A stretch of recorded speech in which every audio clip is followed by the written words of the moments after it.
Bonjour, bonsoir, chers internautes. Vous êtes en compagnie de votre camarade, votre ami, en l'occurrence de Sagnan, ici à Hambourg. Nous voulons vous faire une petite vidéo concernant un pan d'actualité, une actualité concernant la visite du président français Emmanuel Macron aux États-Unis. Vous savez, la visite de Macron aux États-Unis, ce n'est pas une visite inopportune. Parce qu'il y a beaucoup de choses qui se cachent derrière cette visite-là. Parce qu'il y a une association qui se trouve, c'est un lobby d'ailleurs, je peux dire. Un lobby auquel appartient, comment dirais-je, Macron. Et alors que Trump aussi, il appartient à une grande association qu'on appelle le patriotisme mondial. Ces gens-là, leur combat, c'est de faire en sorte que, pour que la population mondiale soit dans de bonnes conditions. Trump fait partie de cette association, Poutine fait partie de cette association, même le président chinois Xi Jinping, il fait partie de cette association. Donc ce sont des gens qui sont des patriotes mondiaux. Leur combat, c'est aimer la population mondiale, aider la population mondiale à faire de sorte que cette population soit dans de bonnes conditions, aussi bien politiquement qu'économiquement. Mais alors, l'association à laquelle appartient Macron, c'est une association qui est vraiment bizarre, je peux dire. Parce que si vous faites le constat, le président américain, durant la campagne présidentielle, on a failli mettre fin à sa vie. Parce que lorsqu'il faisait son meeting, il a failli trouver malheur en chemin. Jusqu'à ce qu'on lui a tiré avec un individu. Personne ne sait d'où il vient. Bon, mais il était sur le toit d'un bâtiment. Heureusement que la balle a frôlé son oreille. Donc, c'est deux associations qui sont en train de se battre, économiquement et politiquement. Et alors, si vous voyez, même la question de la guerre ukrainienne, il faut bien voir. Parce que c'est le seul sanctuaire qui reste pour cette association à laquelle appartient le président français. C'est là où ils font leur prière,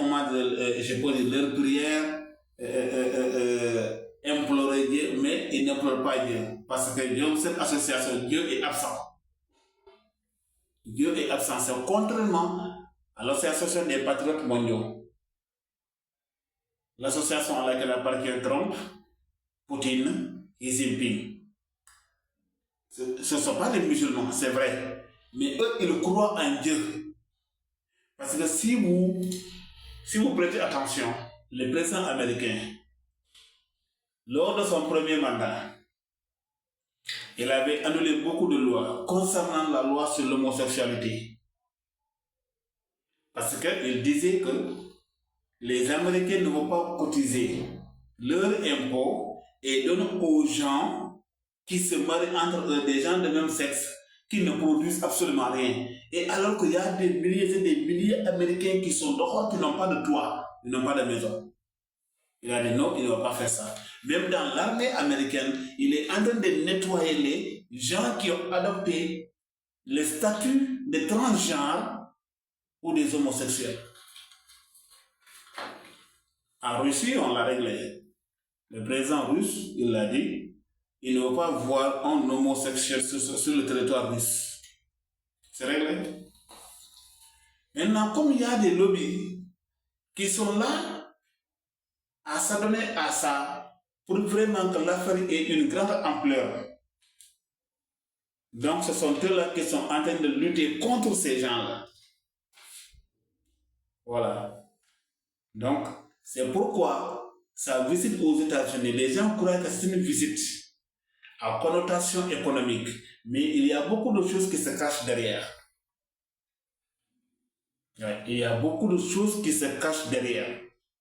Parce que le jour de l'investiture du président américain Trump, il a invité les présidents, mais il n'a pas invité le président français. Non, il n'a pas invité le président français. Ça a étonné beaucoup de personnes. Pourquoi Macron n'a pas été parmi les invités? Ah, voilà. Parce que même sa politique économique, Trump, même sa politique économique, vous avez vu, il a augmenté les tarifs de douane entre les États-Unis et la Chine, le Canada et l'Europe.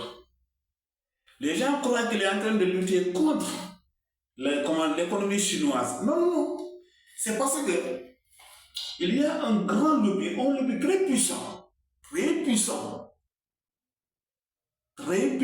qui, pour manipuler un État, ce n'est rien pour eux.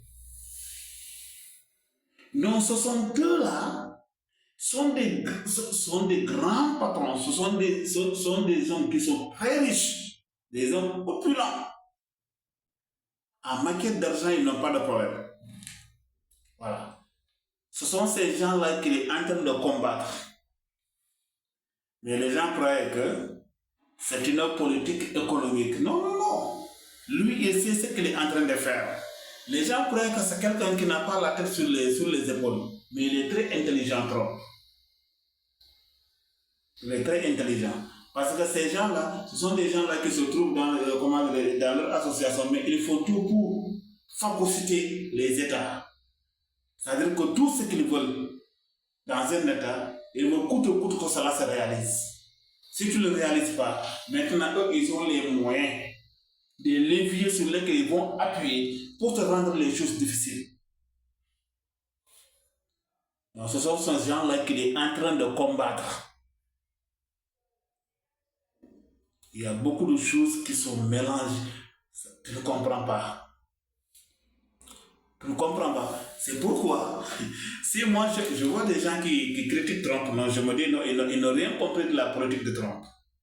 Trump, il est très intelligent. Et Trump, c'est un président qui est très très généreux. Parce que j'ai un parent aux États-Unis avec qui je discute beaucoup. Mais s'il te parle, combien de fois cet homme-là est large, sa largesse, combien de fois il est généreux, non mais tu ne crois pas. Ouais. Tu ne croiras pas. Hein? En tout cas, ce qu'il est en train de faire, si les Américains le suivent dans cette politique, dans cette démarche-là, mais ça sera une bonne chose, non pas pour les États-Unis, mais pour l'humanité entière. Pour l'humanité entière. Parce qu'il commence à abroger beaucoup de lois, des lois qui n'ont rien à voir. Parce que si vous voyez même, il avait tenu un discours. Il avait tenu, lorsqu'on l'a introduit, lorsqu'on l'a installé sur dans le fauteuil présidentiel, il avait tenu un discours pour dire que, au lieu de prendre l'argent des États-Unis et le financer un peu partout dans le monde et créer des guerres, vaut mieux d'amener cet argent-là et donner ça aux Américains pour régler leurs besoins. Voilà, pour satisfaire leurs besoins. C'est vrai que c'est ça. Vous voyez des guerres là qui se trouvent un peu partout avec le temps de Biden. Partout où vous partez, s'il y a une guerre, la main des États-Unis est en bas. Voilà. Il a dit ça n'a pas de sens. Et lui-même, Trump, il commence à appeler les militaires des bases américaines qui sont un peu éparpillés dans le monde. Parce que comme je vous ai dit, c'est un patriote mondial. Trump, c'est un patriote mondial. Quelqu'un qui aime la nature humaine. C'est quelqu'un qui aime la nature humaine. C'est ça. Mais c'est ça, ce qui doit être, comment dirais-je, le bon caractère d'un président. C'est comme ça qu'un président doit se comporter. Aime ton pays, aime des gens. Respecter la nature humaine. C'est ça. Donc, en dehors de ça,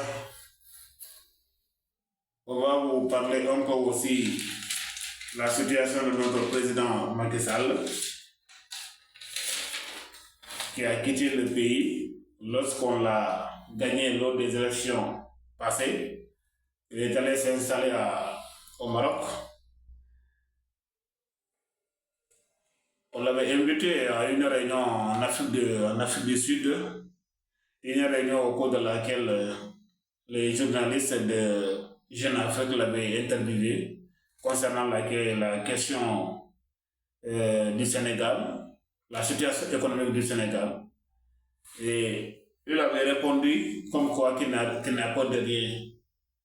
Et il a répondu également que tout ce que la Cour des comptes a donné comme information financière, c'est tout à fait le contraire, parce que lui, il a laissé un pays qui est dans de bonnes situations financières. Et tel n'est pas le cas. Et il était même dire que si les nouvelles autorités là vont le poursuivre, ils n'ont pas le poursuivre, mais lui, il n'a pas de rien. Et il peut même venir au Sénégal à n'importe quel moment. Donc, vous avez entendu aussi le porte-parole du gouvernement a dit que Macky Sall fera face inéluctablement à la justice. Parce que tout ce qui se passe actuellement comme ça ici, toutes les difficultés financières qu'on a ici, l'origine, celui qui a créé tout ça, c'est lui, parce que c'est celui qui était à la tête de l'État. Donc, c'est à qui que les Sénégalais ont confiance, on lui a confié toutes les ressources du Sénégal, et malheureusement, la manière dont il a utilisé ces ressources-là, ça n'a pas été fait comme le voulaient les Sénégalais. Donc, lui aussi, son cas, ils sont en train de le voir, parce que j'ai appris qu'ils ont même installé la haute cour de justice qui sera chargée de juger le président, comme c'est quelqu'un qui bénéficie d'une largesse de la juridiction. Donc là, on le juge pas là où on juge un Sénégalais, des autres Sénégalais ordinaires comme ça. Donc lui, il a sa propre tribunal à partir de laquelle on peut le juger. Donc ce tribunal, je crois qu'on l'a déjà installé. Donc certainement, ils sont en train de faire des démarches pour son extradition, pour vraiment le juger et lui demander pourquoi il a mis le Sénégal, pourquoi il a mis le pays, notre pays qui nous appartient à nous tous, dans cette situation financière. Donc vraiment ça aussi, c'est quelque chose que les autorités sont en train de régler secrètement d'ailleurs. Donc voici les deux thèmes qu'on vous a amenés et vous proposés, Inch'Allah. Bon, nous saluons tout le monde et tous ceux qui nous écoutent, sans oublier la communauté mandingue et sans oublier aussi tous nos abonnés à partir de notre boîte YouTube. Donc on vous souhaite bon week-end. Merci.